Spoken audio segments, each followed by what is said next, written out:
본부장님, 보건복지부에서 빈곤 사각지대를 해소한다라고 이야기를 하면서 중위소득을 대폭 인상을 했어요. 일단은 중위소득이 뭐기에 이게 빈곤의 사각지대 이 부분과 연결이 되는 겁니까? 일단은 소득을 얼마나 버는지 국민들이 알아야 되는데, 네. 뭐 소득이 천차만별이잖아요. 근데 우리가 이제 평균 소득을 계산하는 건 간단하죠. 모든 사람 소득을 더해서 이제 사람 수대로 그쵸. 나누면 되는데, 이게 우리가 곰곰이 생각해 보면 고소득층일수록 소득이 엄청나게 늘어나죠. 그래서 평균 소득을 구하면 우리나라의 어떤 평균적인 소득이 확 올라갑니다. 아. 이렇게 하면 안 되고, 예. 예를 들어 우리나라 인구가 11명이라고 할 때 소득 순으로 이렇게 쭉 순서를 네. 세웁니다. 그러면은 6번째가 딱 가운데죠. 네네네. 그걸 우리가 중위라고 합니다. 그 사람의 소득을 중위소득이라고 해서 이 소득을 기준으로 이제 복지 정책의 기준을 삼는 거죠. 네. 그렇다면 생계급여 보장 수준이 강화됐다는 건 어떤 말입니까?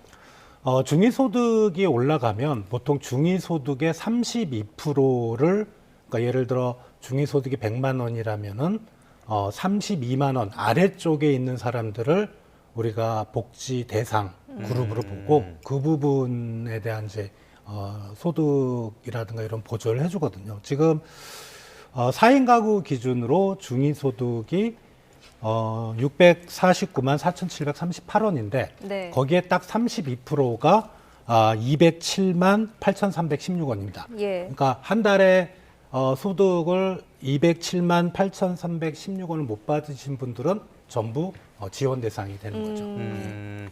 알겠습니다. 지금 저희가 그래픽을 준비해서 보여드린 것처럼 중위소득이 6.5% 올랐고요. 이에 따라서 4인 기준 2026년에 207.8만 원으로 변경됐다라는 소식까지 전해드렸습니다.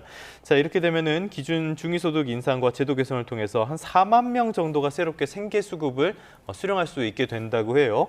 그런데 결국에 문제가 되는 거는 돈인데 네. 재정 부담이 괜찮습니까? 역으로 예. 올해 예산안을 이제 작년에 우리가 12월에 통과됐잖아요. 예. 이 부분까지 다 거의 반영이 됐기 때문에 아. 사실 추가적인 재정 부담은 없을 수 있고요. 예.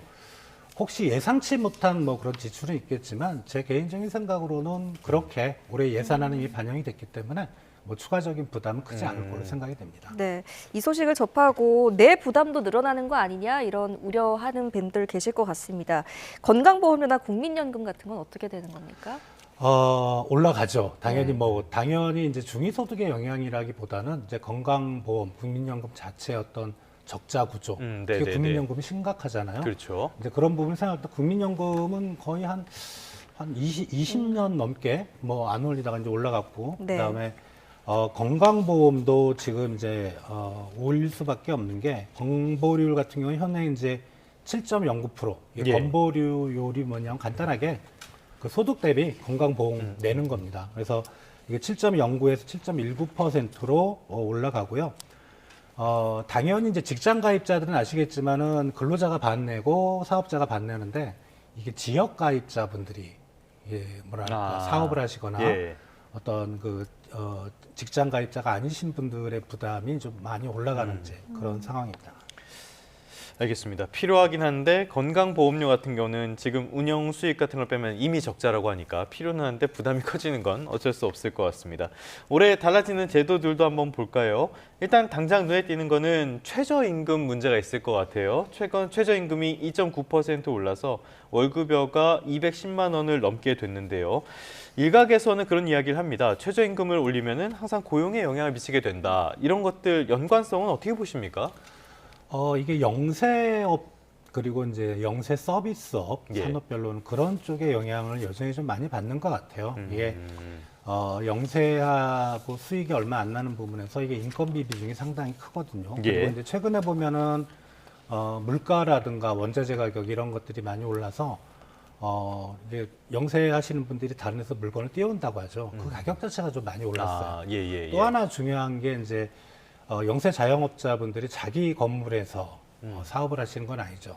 최근에 임대료, 특히 이제 서울이나 수도권 같은 경우는 임대료가 많이 올라가는데 거기에서 이제 새로운 뭐 아르바이트생이라든가 종업원의 최저임금 기준이 올랐기 때문에 저 부분까지 부담하게 되면 상당히 좀 어려울 것 같고 예.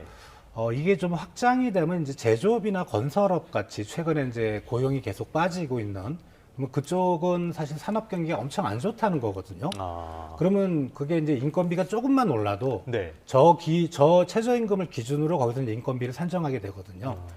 상당히 좀 부담이 돼서 어떤 전반적인 산업 경기에는 그러니까 올해죠. 네. 올해 경제 성장률은 작년보다 비록 높아지긴 하지만 여전히 체감 경기는 나쁠 거라는 게 대부분의 시각이기 네네. 때문에 상당히 전반적인 고용 창출력이 많이 약화되지 않을까 생각이 됩니다.